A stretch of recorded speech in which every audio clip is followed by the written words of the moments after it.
Bienvenue sur Africa 24 dans cette nouvelle édition du Non-Stop Info. Voici les titres de l'actualité. Vers une possible sortie de crise au centre de la République démocratique du Congo, 600 miliciens Kamina Nsapu ont déposé leurs armes au Kasaï suite à l'élection du nouveau président Félix Tshisekedi. Le Kenya envisage de recourir à l'émission d'un eurobond de 2,5 milliards de dollars, un emprunt pour financer le déficit budgétaire de l'exercice 2018-2019.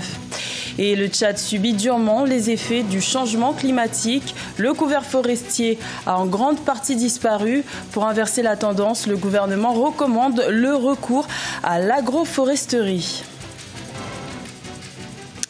Mais tout d'abord, l'opposant camerounais Maurice Kamto a été arrêté par la police dans la soirée de ce lundi 28 janvier à Douala.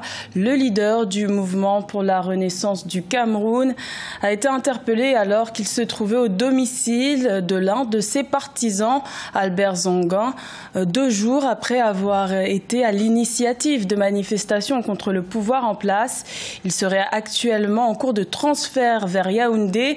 Maurice Kamto, candidat malheureux à l'élection présidentielle d'octobre 2018, est arrivé 2e. Il revendique toujours la victoire. Son appel à manifester le 26 janvier 2019 avait mobilisé même au-delà des frontières, puisque plusieurs membres de la diaspora camerounaise avaient investi et saccagé ce même jour les ambassades de leur pays de résidence, telles que celle de la France ou encore celle de l'Allemagne. Lueur d'espoir en République démocratique du Congo après l'élection du nouveau président Félix Tshisekedi. 600 miliciens Kamina Nsapu ont déposé leurs armes au Kasaï, région au centre du pays, d'où est originaire le défunt père du président Félix Tshisekedi. Ce dépôt d'armes fait espérer la reddition générale de tous les rebelles. Ange Doménio. Ils sont au total 600 rebelles à déposer les armes ce 26 janvier 2019 en RDC après l'élection de Félix Tshisekedi.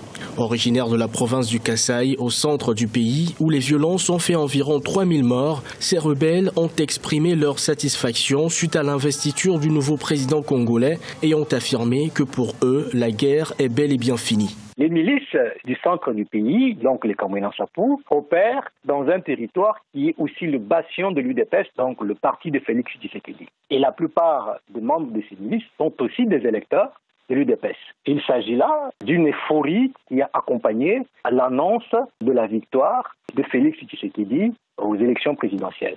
Suite à leur acte, les autorités locales ont également exprimé leur satisfaction et ont souhaité à ce que tous les autres rebelles puissent faire de même. Selon plusieurs témoins, le même mouvement de réédition a été constaté à Tikapa, dans la province voisine du Kasaï.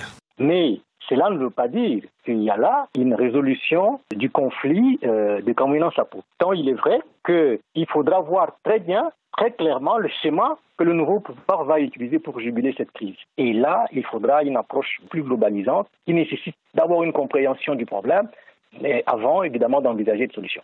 Le 15 janvier 2019, 50 chefs miliciens Kamina Nsapu, qui se disaient satisfaits des résultats de la présidentielle, s'étaient rendus aux autorités. En Côte d'Ivoire, les stratégies politiques se mettent en place à 1 an de l'élection présidentielle de 2020, alors que le RHDP au pouvoir a fusionné en parti unifié pour mutualiser ses forces en 2020. Les jeunes de l'opposition prévoient de s'organiser en coalition, et ce, avant la fin du premier trimestre 2019. Reportage de notre correspondant Olive Adjakotan.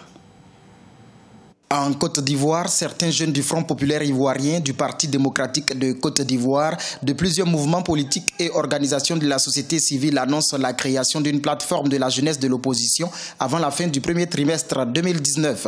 Objectif, contrer la coalition au pouvoir, le rassemblement des oufouettistes pour la démocratie et la paix. Nous sommes interpellés. Et le message, il faut que toutes ces jeunesses se mettent ensemble.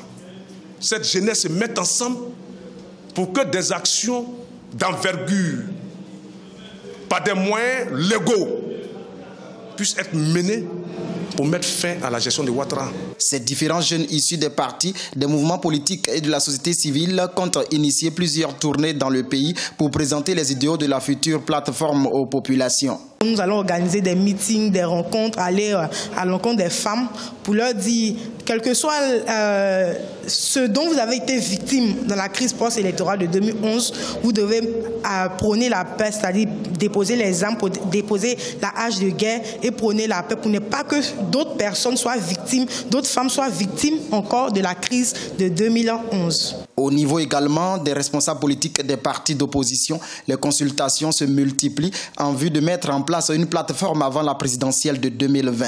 Une opposition qui compte aller en rang serré pour les discussions sur la réforme de la commission électorale indépendante.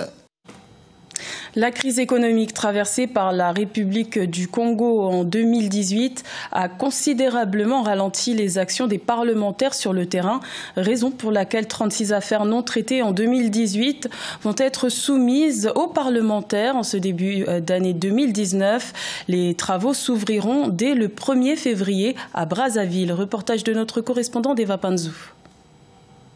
Le Sénat examinera 11 anciennes affaires non traitées en 2018 et 3 nouvelles affaires seulement au cours de la session ordinaire administrative qui s'ouvre vendredi 1er février 2019. Parmi ces affaires, l'apurement des comptes de la Chambre haute du Parlement exercice 2018. À l'Assemblée nationale, les députés examineront 22 affaires. Nous n'avons aucune proposition de loi, du moins pour le moment. Celle qui n'a pas pu être traitée à la session dernière, comme je le disais, et qui a été reportée à la session administrative de février. Il y en a qui n'ont pas pu être traités la session dernière et des projets qui sont des nouveaux projets que le gouvernement nous a envoyés. Les séances de questions d'actualité se tiendront chaque jeudi et les parlementaires interrogeront les membres du gouvernement avec débat les 5 et 31 mars 2019. Par manque de moyens financiers, les élus du peuple n'ont pu effectuer des descentes parlementaires auprès de leurs électeurs en 2018. Cependant, ils espèrent une amélioration de la situation économique cette année afin d'accomplir ce devoir. Avec la situation économique, financière de notre pays, nous avons été gênés, notamment pour remplir cette mission qui est d'aller voir nos mandants et de rendre compte de ce que nous avons traité au cours des sessions. On l'espère et on le souhaite vivement que, bien sûr, notamment, nous aurons à remplir cette mission de rendre visite à nos mandants, donc les descentes parlementaires. C'est au cours de la conférence des présidents organisée par chacune des 2 chambres du Parlement que l'ordre du jour de la session ordinaire est annoncé. Celle-ci se tient conformément aux articles 117 et 118 de la Constitution, complétés par le règlement intérieur des 2 institutions, une semaine avant le début de la session. La session ordinaire administrative qui s'ouvre le 1er février se referme le 10 avril 2019. Le Kenya cherche à financer son déficit budgétaire de l'exercice 2018-2019. Pour ce faire, les autorités projettent d'émettre un eurobond de 2,5 milliards de dollars. Des négociations sont en cours avec les banques internationales alors que les emprunts extérieurs du Kenya ne cessent d'augmenter. Aïssatou Bari et Ange Noménio. Le Kenya s'apprête à émettre un eurobond portant sur un montant de 2,5 milliards de dollars. Objectif, financer son déficit budgétaire de l'exercice 2018-2019. Cet eurobond constitue une part importante de l'enveloppe globale que le Kenya a prévu d'obtenir de l'extérieur durant l'exercice fiscal 2018-2019. Aller emprunter sur un marché, qu'il soit local ou international, est une décision qui est prise lorsqu'on a déjà un déficit budgétaire. Donc c'est une décision stratégique des finances publiques qui permet d'anticiper sur le manque en devise d'un gouvernement sur une année budgétaire et qui permet de combler pour pouvoir utiliser les ressources à diverses fins, même parmi lesquelles le remboursement des dettes antérieures. Pour cet exercice budgétaire, les autorités kenyanes avaient fixé un objectif d'emprunt extérieur de 287 milliards de shillings, soit environ 2,83 milliards de dollars. Mais réellement, si on étudie les maturités des dettes kenyanes, qui réussit aujourd'hui à avoir des emprunts sur 10 ans jusqu'à présent, ça veut dire que le Kenya, qui est quand même une économie performante, qui est parvenu à avoir la seule devise africaine qui a progressé par rapport au dollar en 2018, le Kenya est donc une économie suffisamment solide et qui, sur le long terme, pourra faire face à son endettement. Des emprunts extérieurs qui ont beaucoup augmenté ces dernières années. Selon les estimations officielles, la dette du pays devrait passer à 63,5% du PIB à la fin de l'exercice en cours, contre 58% lors de l'exercice précédent. Au Tchad, la surexploitation des terres et l'érosion du sol ont considérablement diminué les espaces agricoles et à cela s'ajoutent les effets du changement climatique qui ont favorisé la désertification. Les autorités recommandent donc l'agroforesterie pour préserver l'écosystème. Reportage de notre correspondant Mamat Ramadan, commentaire Nélé Claude Ebessa.